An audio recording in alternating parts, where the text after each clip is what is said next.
siempre sueño. I dream with the eyes open, and daytime and nighttime, I'm always dreaming. We're always dreaming. Anyway. Rum, a golden river flooding the dance floor, quenched throats, bodies frenzied, whirled in turns of salsa and rumba, vortices of shoulders, waists, hips, legs, feet, outside the disco, scratched Coca-Cola banners, dilapidated Soviet-era bunkers, a foggy supermarket window revealing empty shelves, old American cars, painted pink, orange and bright green, born anew after a mixed marriage, barreling down the roads, and time lingered like a slow watch, restarting only at the beat of the music. Juanito, chiseled face, blue eyes, and amber skin, followed me as I ambled around Varadero. 12 years old, but 20 in experience, he recited poems by Jose Marti, spoke of the meaning of life, of the power of magic, and Santeria.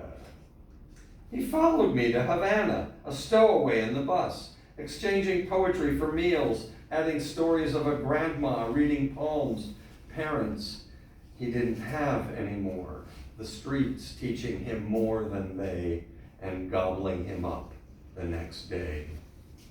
Juanito, who they told me later, made lewd men happy in any way he could.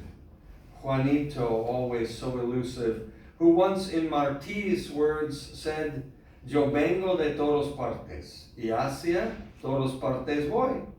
Arte soy entre las artes, en los montes, montes soy." Should I translate that? I go everywhere, and I make, everywhere I go, art. I am in the arts, and in the mountains, a mountain am I.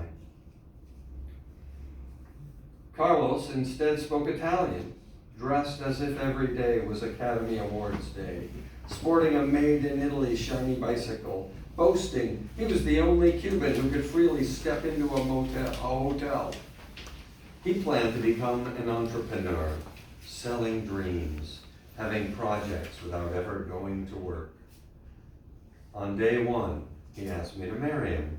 The reward being a life full of passion on the hills of Tuscany, where the air was crisp and the sun more merciful, and where his current Italian girlfriend could come to visit, because the more of us, the merrier. Before I left Cuba, he told me that ours was not a goodbye, and in fact, his voice and laugh stayed in my ears a long time. He called me once or twice, courtesy of his girlfriend who paid for the phone bill. Maria wanted a foreign friend to teach her English and buy chips and gum, which she chewed nonstop. Algunos veces, not always, she was a lady of the night, a well-paid job, US dollars, she said.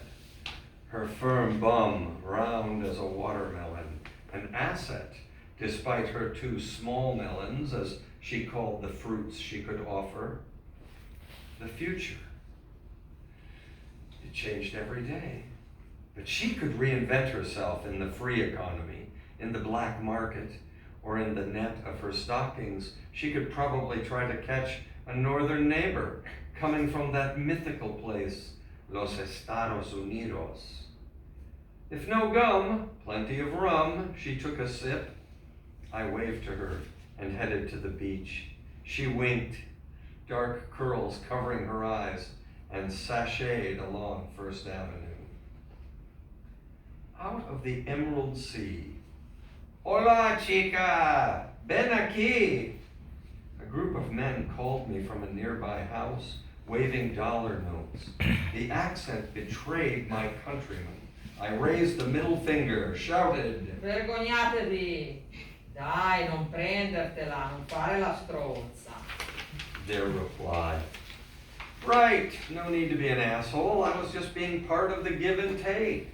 Like Juanito's poems, Carlos' projects, Maria's dreams, all dissolved in that glass of Cuba Libre I drank on my last night, while bodies, heads, and hair twirled all around, making of me, of them, travelers to all parts, newcomers to none.